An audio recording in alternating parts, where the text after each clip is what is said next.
एक गीत 100 अफसाने। Radio playback India लेकर आता है हर हफ्ते हिंदी फिल्मों के किसी एक गीत से जुड़े कुछ मजेदार किस्से, कुछ रोचक कहानियां। एक गीत 100 अफसाने। Radio playback India. एक गीत 100 अफसाने की एक और कड़ी के साथ हम फिर हाजिर हैं। कबूल करें संज्ञा का नमस्कार। आज के अंक के लिए हमने चुना है फिल्म श्री 420 का गीत मेरा जूता है जापानी। मुकेश की आवाज, शैलेंद्र की रचना और शंकर जयकिशन का संगीत। देशभक्ति के अंडर करंट वाले इस गीत में दरअसल गीतकार ने कैसा व्यंग रचा है। देश विदेश में किस तरह की शोहरत इस गाने को हासिल हुई। इस गीत के डुएट वर्जन के बारे में आप कितना जानते हैं? इस फिल्म से और कौन सी बॉलीवुड की फिल्में प्रेरित हुई और उनमें इस गीत से मिलते जुलते कौन से गीत बने? इस गीत का उल्लेख किन उपन्यासों और देश विदेश की फिल्मों में हुआ? ये सब कुछ आज के इस अंक में। शोध और आलेख सुजॉय चैटर्जी का है। आज इसका वाचन कर रही हैं प्रीति त्यागी और प्रस्तुति है संज्ञा टंडन की। श्री 420 फिल्म को बॉक्स ऑफिस पर जबरदस्त कामयाबी मिली। 1955 में इसने 3.9 करोड़ रुपए का कारोबार किया, जो साल 2020 के 359 करोड़ के बराबर है। इस फिल्म ने उस साल 2 करोड़ रुपए का मुनाफा किया, जो 2020 के हिसाब से 184 करोड़ रुपए था। ये रिकॉर्ड इस फिल्म के 2 साल बाद बनने वाली फिल्म मदर इंडिया ने तोड़ा। 1956 में श्री 420 सोवियत संघ के सिनेमाघरों में प्रदर्शित की गई, जहां पर ये उस वर्ष की द्वितीय सर्वाधिक कामयाब फिल्म सिद्ध हुई और उपलब्ध जानकारी के अनुसार वहां के 35 मिलियन लोगों ने इस फिल्म को देखा। दोस्तों, ये तमाम आंकड़े और जानकारियां हमने बटोरी हैं मुख्यतः 2 किताबों से। ये दोनों किताब 2005 में इंडियाना यूनिवर्सिटी प्रेस के द्वारा प्रकाशित की गई थी।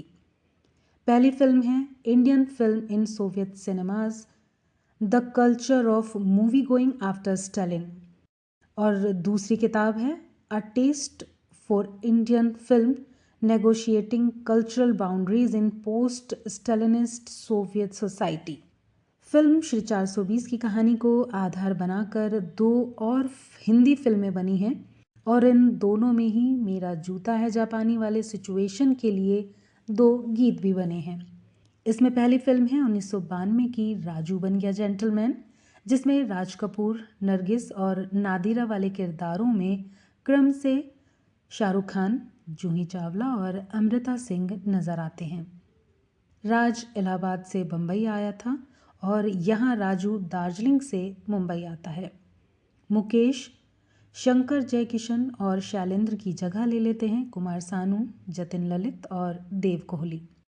निकल पड़े हैं खुली सड़क पर अपना सीना ताने की छाया लेकर। दार्जिलिंग का राजू गाता है, दिल है मेरा दीवाना यारो मैं तो चला, मेरी मंजिल दूर है पर जाना ज़रूर है, दोस्तों अलविदा। एक पत्रिका को दिए साक्षात्कार में गीतकार देव कोहली ने कविराज शैलेंद्र की शान में कहा कि उनका काव्य सरल और सहज हुआ करता था। कबीरदास के दोहों की तरह शैलेंद्र भी बहुत कम शब्दों में अभिव्यक्तियों का पूरा संसार रच डालते थे। राजू बन गया जेंटलमैन फिल्म के निर्देशक थे अजीज मिर्ज़ा। इस फिल्म के 8 वर्ष बाद जब शाहरुख खान ने मेरा जूता है जापानी गीत के मुखड़े के अंतिम वाक्यांश को शीर्षक लेकर अपनी वर्ष 2000 की फिल्म फिर भी दिल है हिंदुस्तानी बनाई, तो उसमें भी अजीज मिर्ज़ा को निर्देशक चुना। श्री 420 की तरह राजू बन गया जेंटलमैन फिल्म को भी भारी कामयाबी मिली और ये साबित हो गया कि ख्वाजा अहमद अब्बास की लिखी ये मूल कहानी एक टेस्टेड और प्रूवन फार्मूला है हिंदी फिल्मों के सफल होने का। शायद इसी उम्मीद से वर्ष 2001 में गोल्डी बहल ने बस इतना सा ख्वाब है फिल्म बनाने की योजना बनाई। अब की बार तो फिल्म के शीर्षक में ही कहानी का सार आ गया। अभिषेक बच्चन, रानी मुखर्जी और सुष्मिता सेन उन 3 किरदारों में नजर आए, लेकिन इस बार फॉर्मूला फेल हो गया। फिल्म पिट गई और इस फिल्म के कुछ गाने ज़रूर हिट हुए, जैसे कि ये हवाएं जुल्फ़ों में तेरी गुम हो जाएं, कुछ ऐसा जहां हम बनाएं और छोटा सा मन है, मन में सनम है। लेकिन मेरा जूता है जापानी गीत वाले सिचुएशन पर इस फिल्म में जो गीत रखा गया, वो गीत लोगों के ध्यान में नहीं आ पाया। इस फिल्म के सभी गीत गोल्डी बहल के लिखे हुए हैं, सिवाय इस एक गीत के जिसे लिखा है निदा फाजली ने। सोनू निगम की आवाज़ में ये गीत है, हे गंगा मैया तू जाना हमें नहीं रे, सारी धरती सारा अंबर गंगा जी के नाम, दिल में मेरे राम सबको मेरा सलाम। आगे गीत के अंतरों में फिल्म के नायक सूरज के बनारस से बम्बई जाकर सपने पूरा करने की चाह की ओर संकेत है। दोस्तों, वापस आते हैं मेरा जूता है जापानी गीत पर। इस गीत का उल्लेख कई उपन्यासों, गीतों, फिल्मों में समय समय पर होता आया है। आइए कुछ महत्वपूर्ण उल्लेखों के बारे में आपको बताएं। 1988 में सलमान रुश्दी की उपन्यास द स्टैनिक वर्सेस प्रकाशित हुई थी। उपन्यास के शुरू में ही जिब्रिल फरिश्ता नामक चरित्र द्वारा इस गीत के मुखड़े के बोलों के अंग्रेजी अनुवाद गाए जाने का उल्लेख मिलता है, जब जिब्रिल एक हवाई जहाज से नीचे गिर रहा होता है। फिल्म स्लमडॉग मिलियनर के जय हो और हाल ही का नाटो नाटो अंतर्राष्ट्रीय स्तर पर भले इन 2 गीतों को सर्वाधिक स्वीकृति मिली हो, पर जिस गीत ने सबसे पहले दुनिया के कई भागों में न केवल अपनी पहचान बनाई, बल्कि हिंदी फिल्म गीत संगीत की एक छवि दुनिया के सामने प्रस्तुत की, वो गीत था 1955 की राज कपूर की फिल्म श्री 420 का मेरा जूता है जापानी। शैलेंद्र के लिखे, शंकर जयकिशन के संगीत से सजे और मुकेश के गाए इस गीत को देश विदेश में खूब सुना और सराहा गया, और बिनाका गीतमाला के वार्षिक कार्यक्रम में यह शिखर का गीत बना, यानी कि साल का सर्वाधिक लोकप्रिय गीत। इस गीत में एक देशभक्ति का अंडरकरंट मौजूद है, भले यह गीत स्वाधीनता के 8 वर्ष बाद बना हो। एक नए जमाने के आधुनिक देशभक्ति गीत के रूप में इसे लोगों ने हाथों हाथ ग्रहण किया। जैसा कि भारत एक संप्रभु लोकतांत्रिक गणराज्य के रूप में अपनी स्थिति प्राप्त कर रहा था, इस गीत ने उपनिवेशवादी जुए को दूर करने और भारत और दुनिया को एक बेहतर जगह बनाने के लिए एकजुट होने के अंतर्राष्ट्रीय उद्देश्य की मान्यता को दर्शाया। यह गीत कुछ राजनीतिक नेताओं और नव स्वतंत्र भारत के समृद्ध उच्च वर्ग पर भी एक व्यंग्यात्मक प्रतिशोध था, जो अपने कपड़ों में स्वदेशी होने का दावा तो करते थे, लेकिन उनके विचार, दृष्टिकोण, संबद्धता और कार्यों में वो बेहद पश्चिमी थे। कम्युनिस्ट पंथी सोवियत संघ में इस गीत को खासा पसंद किया गया। राज कपूर वहाँ अत्यंत लोकप्रिय तो थे ही, इस गीत ने उन्हें रूसी लोगों के दिलों में हमेशा के लिए बैठा दिया। सर पे लाल टोपी रूसी वाला जुमला अपना काम कर गया।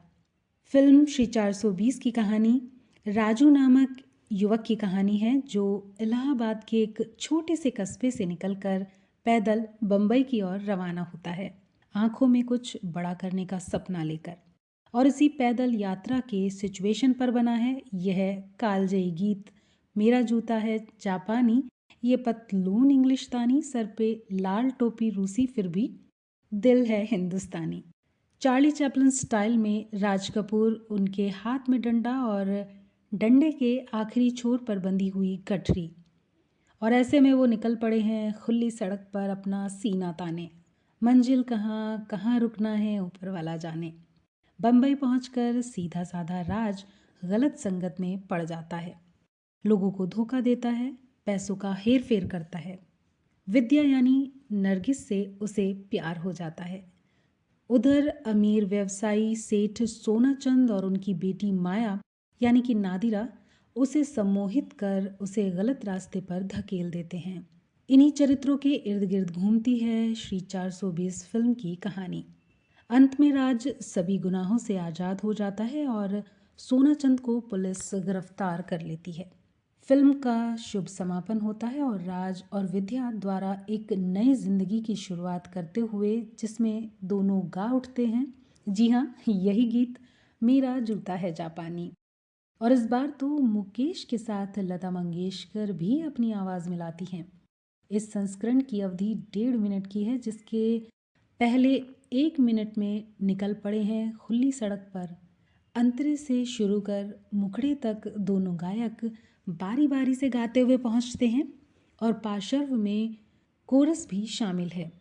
और आखिर के 3 सेकंड्स में लता जी का सुरीला आलाप है जो ख़त्म होता है शास्त्रीय अंदाज में, फिर भी दिल है हिंदुस्तानी गाते हुए।